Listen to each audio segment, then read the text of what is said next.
Emmanuel Macron veut manifestement renouer le lien avec les Français quand il promet 2 milliards d'euros de baisse d'impôts pour les classes moyennes. Est-ce que là, vous lui donnez crédit ? Je calcule combien ça fait, 2 milliards d'euros. Et je vois, d'après ce qui sort, que ça va faire aux alentours de 10 euros par mois. 10 euros par mois. On ne sait pas encore comment ça sera réparti et comment... En gros, vous imaginez que c'est une aumône si on vous donne 10 euros par mois. Donc il ne s'agit pas d'être dans ça. Se dire que l'inflation aujourd'hui, elle coûte au même ménage entre 100 et 200 euros par mois. Donc on voit très bien que c'est ridicule. Mais même la TVA rapporte à l'État 15 milliards d'euros en plus grâce à l'inflation. Et on va en redonner 2 milliards aux Français. Donc ça ne va pas. Donc il faut, 1, l'indexation des salaires sur l'inflation, mais 2, les Français sont bien conscients que tout ça ne fait pas un projet de société. C'est-à-dire que si on dit que pour la transition écologique, pour affronter le choc climatique, et on le voit en Italie là, il nous faut des moyens. Pour qu'on ait une école qui forme des citoyens. Mais il propose, il baisse les impôts pour les classes moyennes. Sans doute pas suffisamment, c'est ce que vous dites. Le gouvernement s'attaque à la fraude fiscale aussi, avec un plan dévoilé par Gabriel Attal. Ça vous va pas non plus, ça ? Non, mais ça pourrait être du Ruffin de s'attaquer à la fraude fiscale. D'abord, je vous dis, tout ça ne fait pas un projet de société. Les Français sont bien conscients qu'il ne s'agit pas seulement de baisser les impôts sur les entreprises, sur les salariés, sur tout le monde, mais il s'agit aussi de se demander qu'est-ce qu'on met en commun, qu'est-ce qu'on fait ensemble. Et là, le président de la République n'apporte rien, ne porte aucune réponse. Ensuite, Attal, c'est vraiment de la fumisterie. Pourquoi ?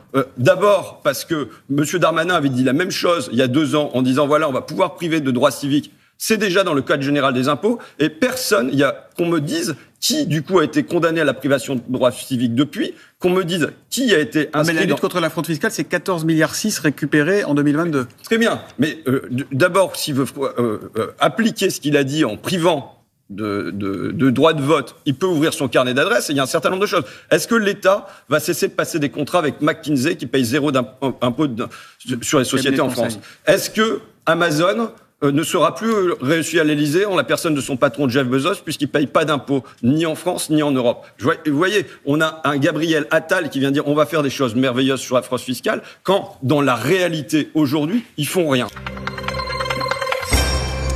Bonjour et bienvenue dans les 4V, François Ruffin. Bonjour. Un membre de la famille de Brigitte Macron, son petit-neveu, a donc été agressé violemment devant la chocolaterie familiale à Amiens, chez vous dans la Somme.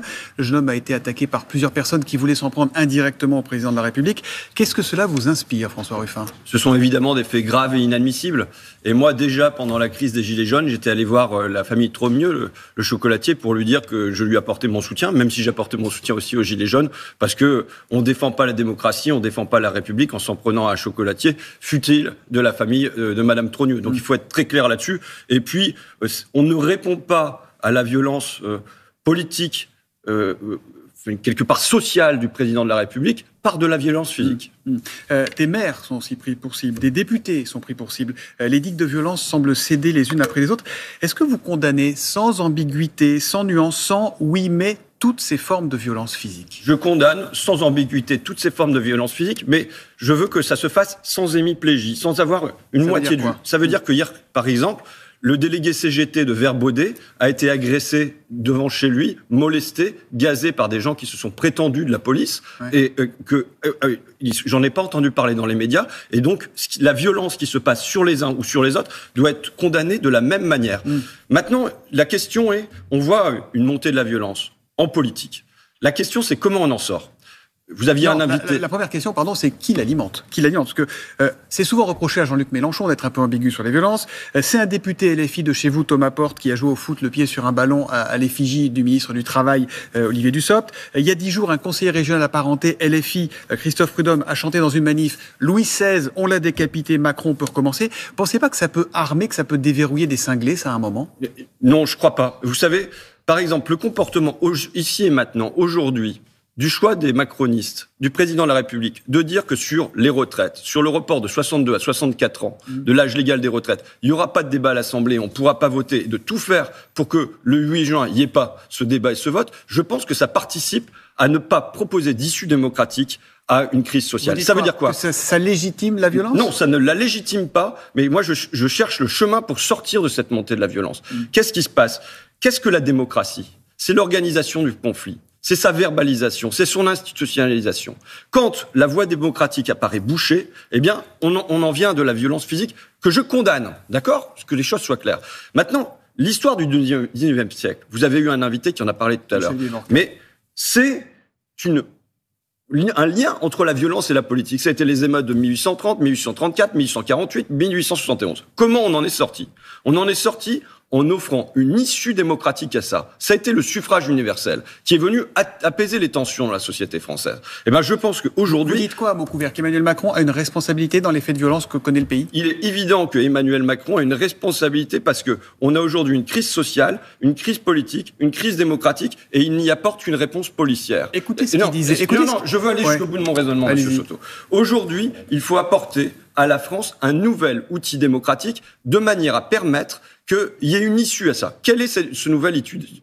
C'était déjà réclamé dans la crise des Gilets jaunes. C'est le référendum d'initiative citoyenne. Il faut aujourd'hui permettre aux citoyens d'être entendus en politique, de pouvoir porter des initiatives et d'avoir un débouché démocratique à une crise profonde. Et si on n'offre pas ça, je crains qu'on s'enlise dans des débouchés individuels, groupusculaires de violence. Et il nous faut pas ça pour le pays. Venons-en à la politique, la vraie, celle qui permet le débat sans se mettre sur la figure, comme on dit. La Première ministre et les syndicats ont recommencé à se parler. Est-ce que vous estimez que finalement, la bataille des retraites, maintenant, elle est perdue, que c'est terminé, que ce match-là, il est plié ? Comment vous voulez que je vous dise ça, alors qu'il doit y avoir le 6 juin une manifestation dans la rue, mais surtout le 8 juin, que enfin on puisse voter sur ce report de l'âge légal de la retraite. Avec la proposition de loi du groupe Lyot, mais qui au fond changera pas grand-chose. Oui, mais d'accord, mais quand même, vous voyez comment il y a un renoncement démocratique, y compris dans le propos que vous tenez, Monsieur Soto. Parce que ça fait 6 mois qu'on parle des retraites tous les jours. On peut pas dire qu'on n'est pas...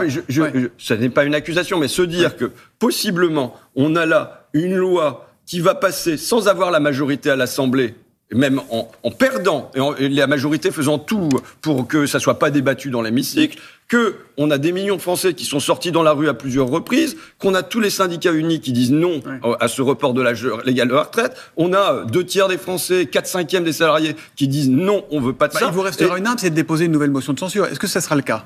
On verra. Mais il y a d'autres armes. Vous savez, je pense que dans la durée, cette loi sera défaite. Elle sera défaite parce quand il y a un vice démocratique qui est tel que celui-là, il est évident que la prochaine majorité qui s'installera à Matignon et à l'Élysée viendra défaire ce report de l'âge légal de la retraite. Mais vous savez, il y a de la violence derrière ça. Parce que très concrètement, pour les gens, je le vois, moi je l'entends dans les usines, ils se demandent comment on va faire pour tenir 3 mois, 6 mois, 1 an de plus, quoi. François Ruffin, est-ce que vous nous confirmez que la France Insoumise, votre groupe à l'Assemblée, va déposer une contre-proposition de loi sur les salaires et sur le partage de la richesse ? Ça va de soi. Bon, et oui, il y aura une contre-proposition de loi sur le partage de la valeur ajoutée. Il y aura quoi ? Il y aura déjà un meilleur partage des dividendes, il y aura une indexation des salaires sur l'inflation, il y aura un certain nombre de choses comme ça qui seront présents à l'intérieur. Le partage des dividendes, ça se fera comment ?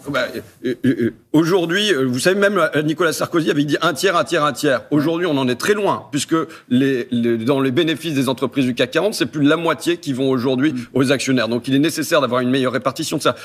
Dire à quel point on nous vend du vent. Vous savez, pendant tout l'été dernier, on nous a vanté la prime Macron, et à la télévision, Emmanuel Macron a dit, voilà, je l'ai triplée, elle est à 3 000 € par mois. La réalité, c'est que dans ce pays, 80% des salariés, 20 millions de salariés sur 25, n'ont rien touché, 0 €. Et ceux qui ont touché, la moitié ont touché 400 €. Donc vous voyez, on nous vend du vent, et derrière, il y a très très peu de choses. Et de la même manière, eux parlent de partage de la valeur ajoutée, ça va arriver au 1er janvier 2025. Je veux dire, les gens, ils ont besoin de se nourrir, de se vêtir, d'avoir de quoi partir en vacances, non pas au 1er janvier 2025, mais maintenant. Ce que vous dites, c'est qu'il faut que ça aille plus vite. Vous voulez aussi plafonner les écarts de salaire, c'est ça, de 1 à 20 en entreprise ? Tout à fait. Mais par ailleurs, je pense que ce que les gens attendent aujourd'hui, moi je viens avec un principe simple, les Français doivent pouvoir vivre de leur travail.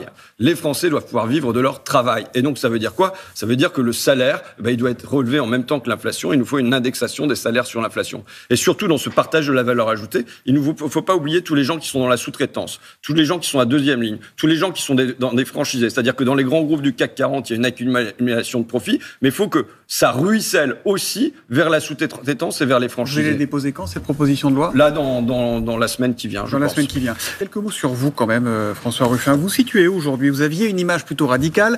Aujourd'hui, vous parlez de social-démocratie. Vous êtes passé de Mélenchon à François Hollande ? Non. Pas du tout. Non, non. Moi, je suis dans la continuité d'une histoire de la gauche. Vous citez du Sarkozy. Oui, je cite du Sarkozy. Je peux même vous dire que, par exemple, le commissariat au plan a fait du bon travail avec François Bayrou, là, sur les questions de réindustrialisation. Mais j'ai pas de problème à les reconnaître, ce qui peut être fait.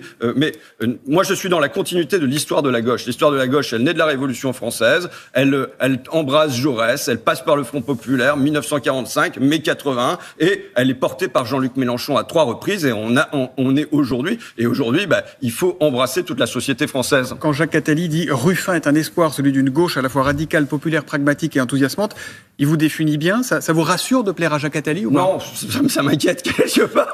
Il vous manque le soutien d'Alain Minc et les portes de l'Élysée qui sont Jacques ouvertes. Attali qui a quand même mis sur les rails avec sa commission Emmanuel Macron, c'est pas ce qui me rassure le plus. Maintenant, il y a à se demander comment on fait pour rassurer la société française. Vous savez, vous parliez de ce climat de violence. On a une France qui a vraiment besoin d'apaisement et qui a besoin d'être rassurée, qui a besoin d'être protégée. Moi, c'est ce que je ressens profondément avec les gens. Vous serez tête de liste aux européennes ou pas l'année prochaine? Alors, aucun risque. D'abord parce que déjà quand on est ici à l'Assemblée à Paris, on a du mal à être entendu par l'Élysée. Donc c'est même malgré mon affection pour les Belges, les frites et Magritte, je vais pas partir là-haut. Et ensuite parce que je pense que la question, elle est surtout comment on fait pour avoir une gauche au-delà de la personne, mais une gauche rassemblée qui vient porter des projets en Europe, par exemple pour un projet d'impôt sur les grandes firmes et les grandes fortunes qui soit européen, ou un projet qui aille pour la présomption du salariat chez les auto-entrepreneurs que refuse aujourd'hui Emmanuel Macron. Merci François Ruffin d'être venu dans les 4V. Bonne journée. Merci à vous.